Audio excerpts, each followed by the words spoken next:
a lot more damage, as well as up the attack rate that damage is given out at. Now we've also got the next one being Revenge. This one is a melee attack, activated when the Barbarian does a hit, deals plus weapon damage, and regains a certain percentage of health, depending on the damage that was dealt. So by attacking or by landing an attack down with Revenge, it will go ahead and do extra damage and regain some health for you instead of having to find and pick up some of those health orbs. So here we go. We got the Hammer of Ancients being the next one. No, this is not the Hammered In, guys. Calm down. It's a melee attack in which the Barbarian smashes a giant yellow hammer down for added damage as well as added critical hit chance. So that attack is going to be useful when you're going into big engagements with lots of units around. Being able to add extra damage and extra critical chance is always important, as you do want to get that critical strike going. Critical strike being so necessary in taking down those really, really strong and tanky type of minions, as well as those tanky type of players in the PvP arena. So, without further ado, we've got Tier 4. Oh yes, Tier 4. Now, the first skill in Tier 4 is the Leap Attack, and the Leap Attack is a returning skill from Diablo 2 which allows the Barbarian to jump across the map and across the player's screen, and then upon impact, when landing, he strikes his enemies fiercely and doing a lot of damage. So what you can use Leap for is to evade enemies or to do a lot of damage as well. So it's a very nice skill, very mobile skill. And the next skill is Sprint. Now Sprint, it grants the Barbarian an increase of movement speed for a short duration.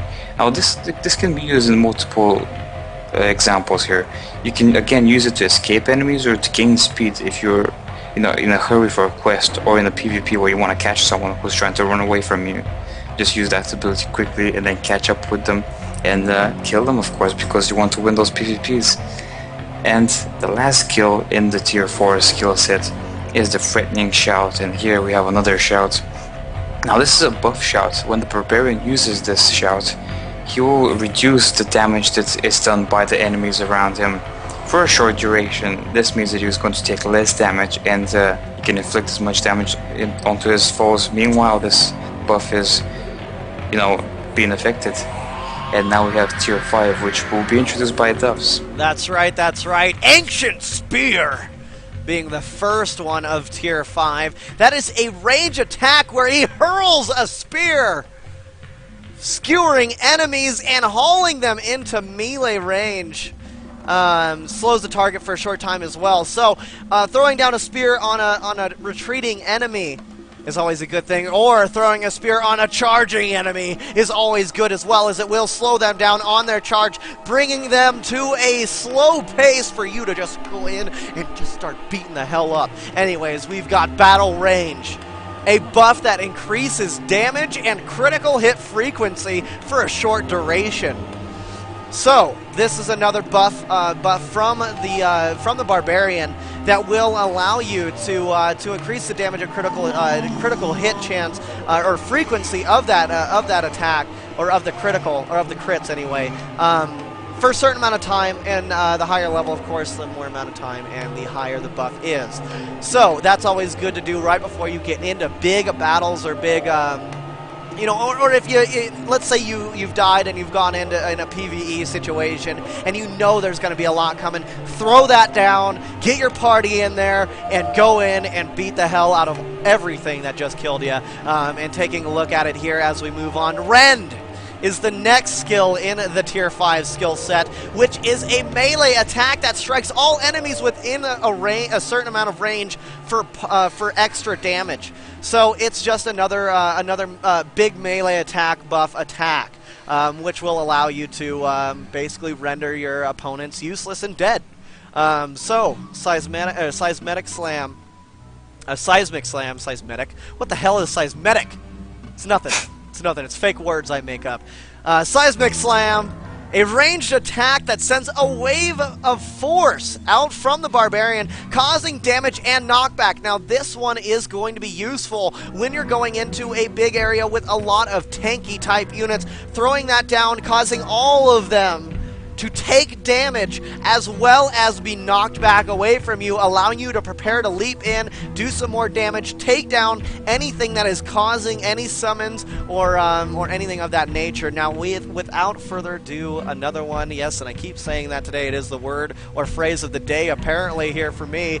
Tier 6, Addicted, go!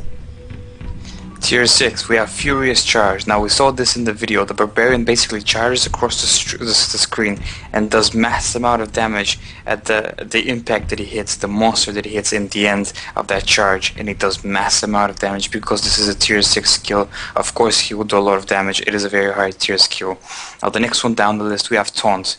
Now Taunt is basically the monsters that surround the Barbarian get taunted and they will do less damage towards the Barbarian. So this is a debuff skill towards all of the monsters who surround the Barbarian, and it will be very useful for some crowd control so that you can receive less damage while you're trying to take down all of these demons and skeletons. And who can forget the last tier 6 skill? Yes, yes. And this one this one brings a tear to my eye, man. Me The too. Whirlwinds. I'm so happy to see it back. Oh, Whirlwind. The Whirlwinds. It's a returning Diablo 2 skill. And it was the best skill for the Barbarian in Diablo 2. Basically, the Barbarian spins into a cyclone and does massive amount of damage, and he can spin for as much as he can, as long as you have the Fury, of course, to generate it and do a massive amount of damage. Just completely demolish your enemies. And you know what? With these new effects and these new graphics in Diablo 3, it'll be interesting to see how, when the Whirlwind impacts with the monsters, how exactly they'll get affected by it. Will they fly across the screen? Will they explode? It'll be very interesting to see that. It should be a lot of awesomeness. Yes, I'm happy to see Whirlwind. And now we've got Tier 7, the last tier, the final tier, the one you work for in the end to get these awesome skills, man. And these skills are going to be Call of the Ancients. We talked about this in that video, or Addicted did at least. And Call of the Ancients is where they will summon the Ancients from Diablo 2, calling down Talik as well as Korlik and Modwick for a short duration. They will fight alongside with you as the Barbarian, using weapon skills in their attack. So it's not just like, okay, I'm gonna spawn these summons and they're gonna go in and just basic attack everything, blah blah blah blah. No, they will still have their own abilities and their own respectful skill sets for that summon, so they will be able to do they will be able to do their own basic skill moves while they assist you in the attempt to try to let you clear out the demon's path. As we've got Earthquake being the next one down the list in Tier 7. This one shakes the earth violently, causing a massive damage to all nearby enemies. All nearby enemies. That is right, folks. Earthquake is going to be an awesome attack when you are being swarmed by things, because this game is about swarming in PvE. So, when you're being swarmed by a bunch of Zerglings, you want to throw down Earthquake. Oh wait, this isn't Stark. I'm getting them confused, Addicted. Just joking, no. So you know, when you are getting swarmed, you do want to throw down the Earthquake, maybe throw down some buffs before doing the Earthquake to add a little bit of additional damage, if that will help. We will have to find out once the beta is out to see exactly what is going to help with that attack. Now, the last one on the list is Wrath of the Berserker. This is a buff that grants higher critical hit, attack speed, dodge chance, and movement speed. If you thought one wasn't enough, they added all of them there for you, and it's going to be for a short duration. So what it also does is it breaks the monster's immunities, turning them into resistances. Wow. So the immunities that the monsters have against you, or the demons, or whatever it is, the immunities that they have, it will turn against them into resistances, which will help you in landing attacks, as well as help your teammate with that little bit of a debuff. So, that's the skill set. That's the skill tree that we're looking at so far for the Barbarian here. Now, keep in mind, these are split up over 3 different skill trees. That's right, they are keeping the 3 skill tree set for Diablo 3, just like Diablo 2, and we feel it's going to work the same way Diablo 2 did with unlocking the new ones as you go on and having certain ones to be able to unlock newer ones, and the tree. You know, you got to follow the tree. It's going to be the same. Of course, we got to get that out there and let you know. Now, these 3 skill trees are split up from the Battle Master, Berserker, and the Juggernaut. So, those are the 3 skill trees. These are the skill sets the Barbarian is working with. And that's, you know, that's pretty awesome. So what do you think about those skill sets, man? Does it look like the Barbarian is going to be awesome, or is he going to be a flop? I tell you what, he looks like he's going to live up to the expectations this time, man, and he's definitely going to be better than the Barbarian in D2. And, you know, judging by those skills, there's a bit of everything, man. It's very important to look at those skills. There's skills where you can get buffs and debuffs, which is very important. There are skills that you can use for crowd control, so if you're on your own, even in single player, because, you know, people love single player. I know I do, but as well as I do multiplayer. But in single player, if you're on your own, you can use those crowd control skills to evade death, you know, control the crowds, try to take them down effectively, like Earthquake, for example, is a very good skill. You can shake the earth violently and causing massive damage, which means you're on your own, but you can still do massive amount of damage upon many enemies at the same time. That's exactly right, man, and it's going to be awesome for swarms. Now, real fast, man, I do want to talk about the Barbarian traits. Now, I'm going to go through this quick, so please pay attention, as we do not want to bring this on so much longer. I mean, we could talk for hours about this, but of course we all have lives to get to.